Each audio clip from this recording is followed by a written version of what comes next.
سب سے پہلے تو یہ سمجھیے کہ یہ جمعہ کی تاریخ کیا ہے، یہ جمعہ کیسے شروع ہوا، کس نے شروع کیا، آغاز اس کا کیا ہے، تاریخ اس کی کیا ہے۔ زمانہ جاہلیت میں اس جمعہ کے دن کا نام یوم العروبہ، عروبہ کہا جاتا تھا۔ اور عروبہ، توجہ میری طرف، عروبہ عربی زبان میں اس عورت کو کہا جاتا ہے جو عورت اپنے خامد سے بے پناہ محبت کرے، اس عورت کو عربی زبان میں عروبہ کہا جاتا ہے۔ اور اس دن کو، جمعہ والے دن کو، عربی زبان میں زمانہ جاہلیت میں رسول اللہ کی آمد سے پہلے اس کو کہا جاتا تھا یوم العروبہ، یعنی محبتوں کا دن، محبتیں بانٹنے کا دن، محبتیں پھیلانے کا دن۔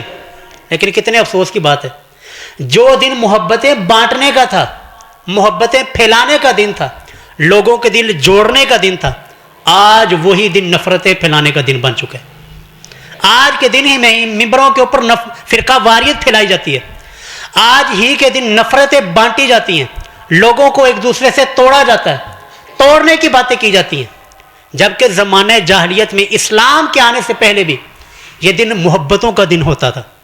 لوگ اس دن کا نام ہی یوم العروبہ رکھا تھا، محبتوں کا دن، ایک دوسرے کے ساتھ ملنے کا، بیٹھنے کا، محبتیں بانٹنے کا دن۔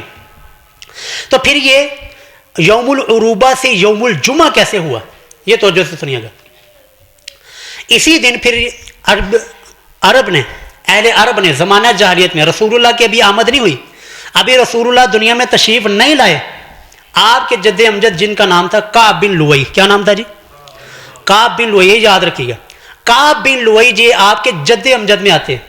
انہوں نے اس دن یوم العروبہ کے دن لوگوں کو جمع کرنا اور لوگوں کو انسانیت سکھانی، انسانیت کا درس دینا کہ لوگوں آپس میں لڑو نہیں، آپس میں ایک دوسرے کے ساتھ بغض، حسد، کینہ، یہ نفرتیں نہ پھیلاؤ، کیونکہ یہ اس کو کیا کہتے ہیں جی، یہ زمانہ جاہلیت میں کیا دن تھا؟